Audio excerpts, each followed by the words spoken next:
Ashrafi coaching classes के इस YouTube platform पर आपका हार्दिक स्वागत है दोस्तों।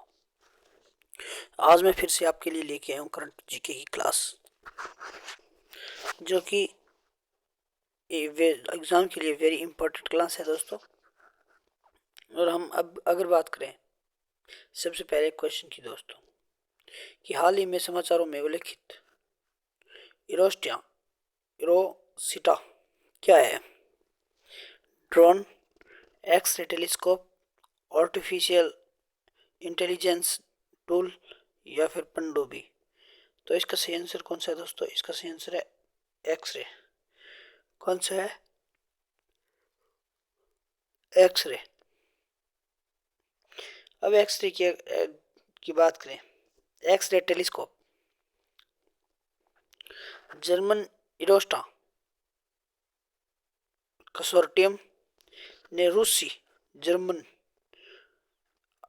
SRG वेधशाला पर इरोस्टा एक्सरे टेलीस्कोप द्वारा किए गए एक ऑल 21 सर्वेक्षण में डेटा जारी किया है कि इरोस्टा का मतलब इमेजिंग टेलीस्कोप एरे के साथ विस्तारित रोटेशन संरक्षण है, और यह रूसी अंतरिक्ष यान स्पेक्ट्रम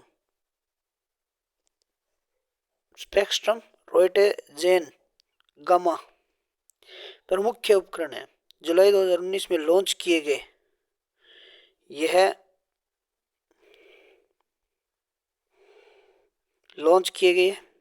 यह एक हर 6 महीने में पूरे आकाशीय क्षेत्र का चित्रण करता है। दिसंबर 2023 तक 8 सर्वेक्षणों की योजना बनाई गई है। सर्वेक्षणों का उद्देश्य सुपर मैसिव ब्लैक होल विकास और एक्सरे उत्सर्जन, सौरमंडल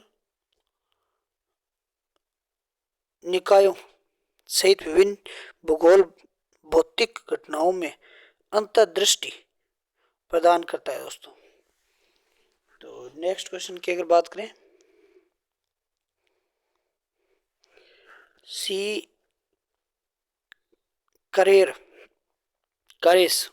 करेस वेब पोर्टल जो हाल ही में समाचार पत्रों में देखा गया है, किस क्षेत्र से संबंधित है?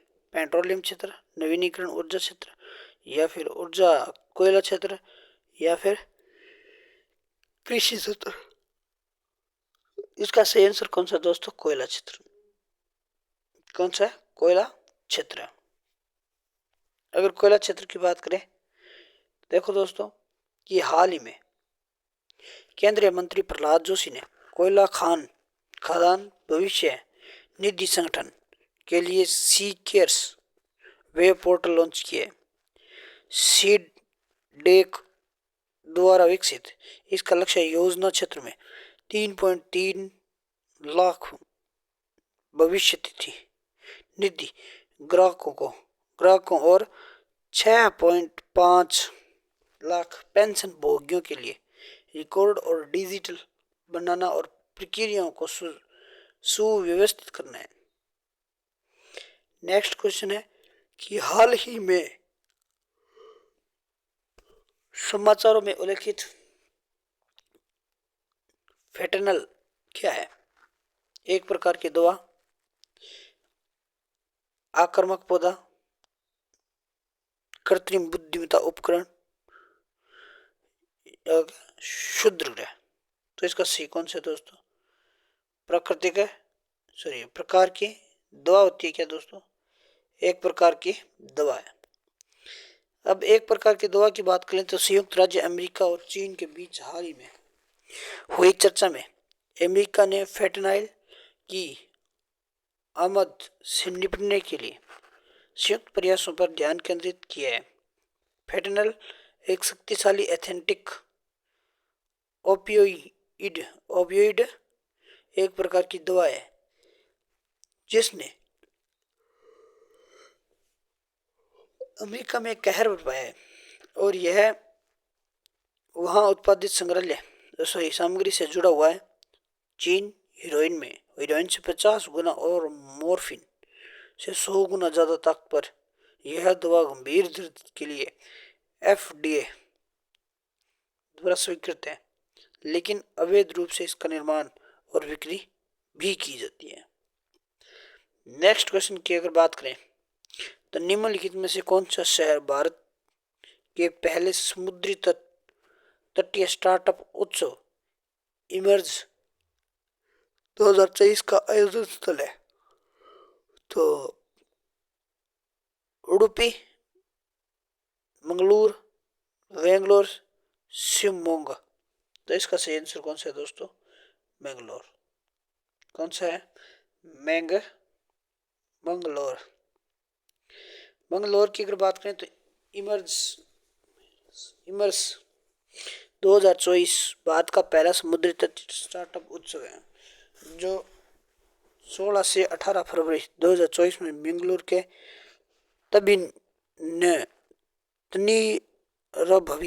तनीरवी समुद्री तट पर आयोजित होगा। महोत्सव में 100 से अधिक स्टार्टअप और 50 निवेशक और लगभग 1000 प्रतिभागियों में शामिल होने की उम्मीद है दोस्तों। नेक्स्ट क्वेश्चन, हाल ही में समाचार पत्रों में देखा गया कि दरलीपाली थर्मल पावर प्रोजेक्ट या प्लांट किस राज्य में स्थित है? ओडिशा में, गुजरात में, कर्नाटक, मध्य प्रदेश। तो इसका सही आंसर कौन सा है दोस्तों? उड़ीसा। कौन सा है? उड़ीसा। अब इसकी बात कर लेते हैं उड़ीसा की। प्रधानमंत्री नरेंद्र मोदी ने NTPC लिमिटेड में Darlipali thermal power project Rourkela पीपीट सेकंड विस्तृत परियोजना का उद्घाटन किया है और उड़ीसा में तालचेर की आधारशिला रखी है, जिसकी कुल 28,978 रुपये का निवेश होगा। करोड़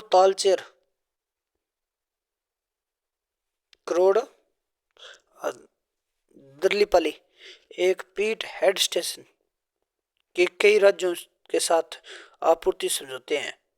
राउरकेला परियोजना इस्पात संयंत्र का समर्थन करती है, जबकि तालचर एक क्या है दोस्तों? 660 मेगावाट उड़ीसा 50% और तमिलनाडु, गुजरात, असम को जलापूर्ति करेगी। हाल ही में समाचार पत्रों में देखी गई इलेक्ट्रिसिटी 2024 रिपोर्ट किस संगठन द्वारा जारी की गई है? अंतर्राष्ट्रीय ऊर्जा एजेंसी, अंतर्राष्ट्रीय विकास संघ, आर्थिक विकास संगठन, विश्व बैंक। तो अंतर्राष्ट्रीय ऊर्जा एजेंसी।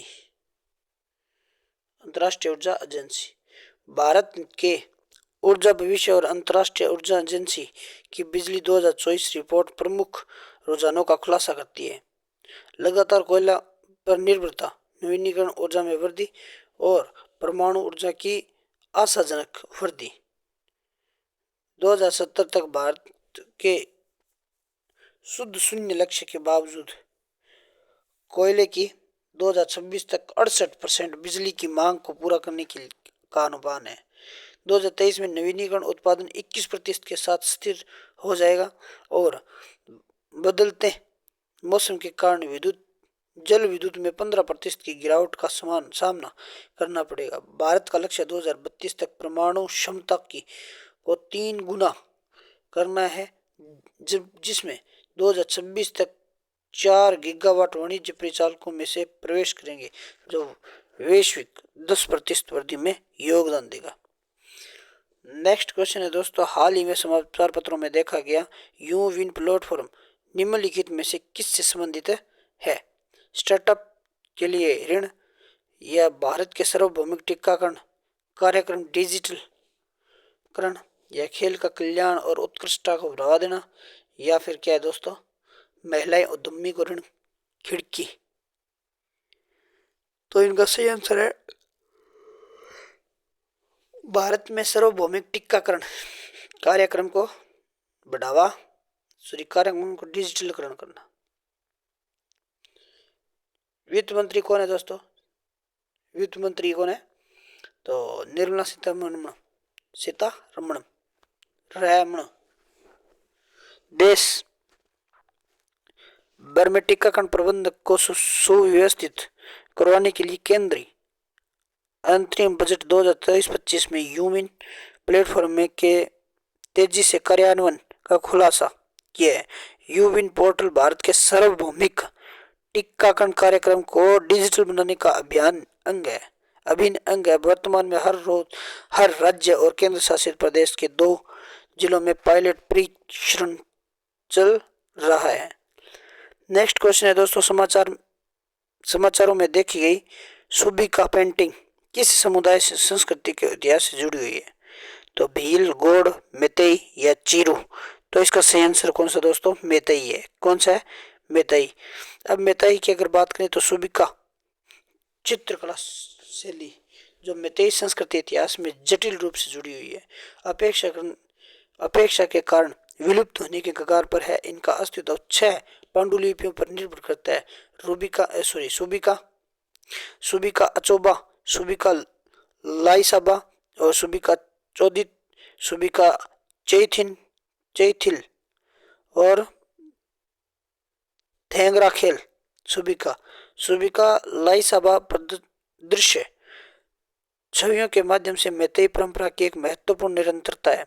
मणिपुर के इतिहास और महत्व के बावजूद सुबिका पेंटिंग जो 18-19 सदी की मानी जाती है, दृश्य कला में गिरावट को उजागर करती है और संरक्षण प्रयासों की आवश्यकता पर बल देती है दोस्तों। तो नेक्स्ट क्वेश्चन है कि हाल ही में समाचारों में उल्लेखित मेनेंट्स क्या है? बड़े जलीय स्तनधारी या फिर आक्रामक पौधे, क्षुद्रग्रह, प्राचीन सिंचाई प्रणाली? तो इसका सही आंसर बड़े जलीय क्या है दोस्तों? तो बड़े जलीय स्तनधारी जीव है। बड़े जलीय स्तनधारी। हाल ही में फ्लोरिडा राज्य पार्क में रिकॉर्ड संख्या में मेनेंट एकत्र हुए। मैनेटीज इन्हें अक्सर समुद्री गाय कहा जाता है। सेरेनिया समूह के संबंधित बड़े जलीय स्तनधारी है जिसमें डुगोंग भी शामिल है। हाल ही में देखने और व्यवहार के समानताएं साझा करते हैं। मुख्य अंतर इनका पूंछ में निहित है। मैनेटीज में पेडल के आकार की पूंछ होती है, जबकि डिगोंग में व्हेल मछली जैसी दिखाई वाली घुमावदार पूंछ होती है। मैनेटीज उथले तटीय क्षेत्रों और नदियों के में निवास करते हैं, जिनका 3 प्रजातियां पहचानी गई है।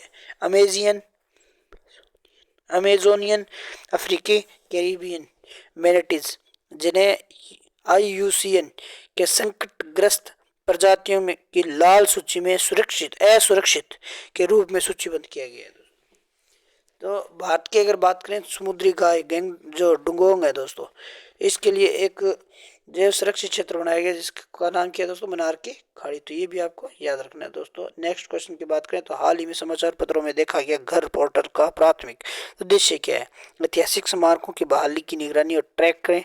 बच्चों की बहाली और प्रत्यावर्तन को डिजिटल रूप से ट्रैक और मॉनिटरिंग करें।